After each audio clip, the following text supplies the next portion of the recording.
Hello guys, this is the Gaming Weasel back again with another video. In today's video I'm going to be covering Ash and Ash Prime builds in Warframe in 2021. Now I decided to make some build videos, well some build videos. I'm going to be making every single Warframe build video in 2021 that I possibly can. And yeah, Ash is the first Warframe that I'm going to be doing it on. As I said in my How to Get Warframes video, you get Ash by killing Grineer Mannix, and you have a 33% chance of actually getting him. And of course you can buy Ash Prime for Platinum for other players or grind him out. Now Ash is mostly, I guess, a damage dealing Warframe, but he is a little bit squishy. Not really squishy, but a little bit squishy. Now, a couple of things that I will not be, I guess, doing this video just to make it more widely, I guess, used and considered to use. I will be not considering arcanes because some can be pretty expensive, like Arcane Energize and Trickery and stuff like that. And I will be not considering shield gating because some of the players might not know what shield gating is. I will be explaining that in another video, or you can check out another YouTuber's video on that.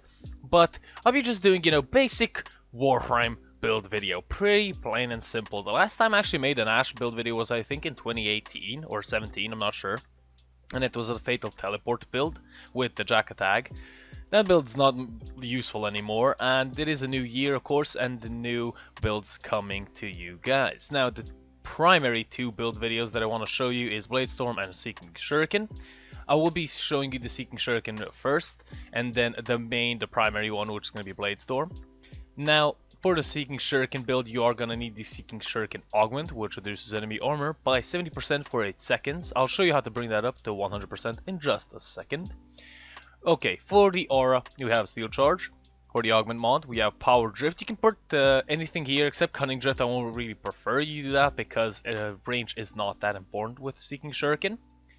Prime Continuity and, of course, Augur Message for that extra duration. Flow for extra energy. You could put anything instead of flow here. I just prefer using flow, to be perfectly honest with you. You have Intensify for more damage or more, I guess, armor reduction.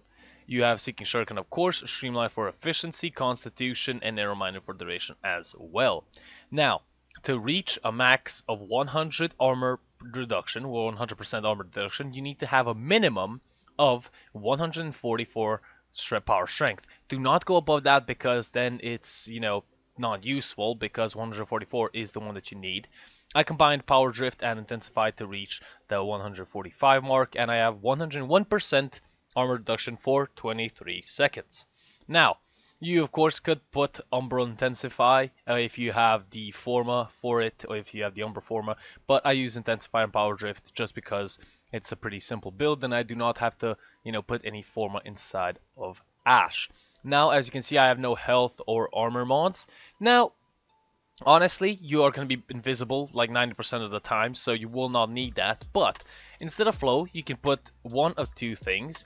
You can put Rolling Guard, which I'm not sure that I have, but let me just see. That's adaptation. No, so that's not it. Yes, you can put Rolling Guard, which on dodging will make him invincible for, I think, around 3 or 5 seconds. I'm not sure when it's maxed out. And of course, you do clear out all status effects. Or you could put Vitality if you want. I personally, this build seems to be working for me, so I don't really, need to put anything. But I do not use the Seeking Shuriken build as my primary. But, this is a build video, and this is going to be showing you all the variations that you actually have. So, we're going to be summoning level 140 enemies. I am going to pause the AI. Now, this doesn't mean they are in, I guess, a stealth form. They are just paused, and that is it. It doesn't mean that they're actually just, I guess, not going to be taking finisher damage. They're just paused. So, 20 of them. Let's summon them and do that real quick. Now, the way that you're going to mostly avoid damage is by going invisible, which lasts 23 seconds. For me, it's going to last a little bit more for you if you have Prime Continuity maxed out, so keep that in mind. You launch 2 shurikens. Now, my accuracy seems to be pretty bad, and the auto-aiming seems pretty bad. And yeah, as you can see, I seem to be doing a decent amount of damage to them, but the damage isn't important. As you can see, these guys have armor and these guys don't. So, as you can see, the damage that I'm going to be doing is pretty incredible. Now, I am using the Cronin Prime, which makes any single enemy weak, I mean, but it doesn't really matter. As you can see, we are just tearing through them. And of course, if enemies do not have armor, they are much easier to kill. So as you can see, my orange crit my way to win, to victory, I guess, in that situation. So yeah, that's mostly it. Seeking Shuriken, you fire 2 Shurikens, you cannot up that in any way. Going above 144 power strength is useless, so you will not be firing more Shurikens that way. Moving on to the primary build is going to be the Bladestorm build that I use. Now, here, power strength is okay, but it isn't that important. The mod that you need is going to be Rising Storm, which is going to increase your combo counter by 4, and then your passive is going to be the combo counter lasts 10 more seconds, which is great.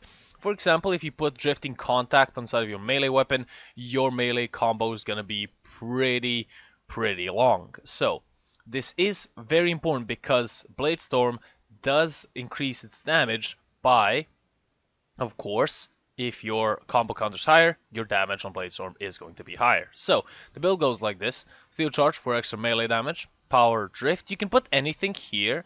You can put Augur Pursuit, or you can put anything that you really want here. It doesn't really matter this time around.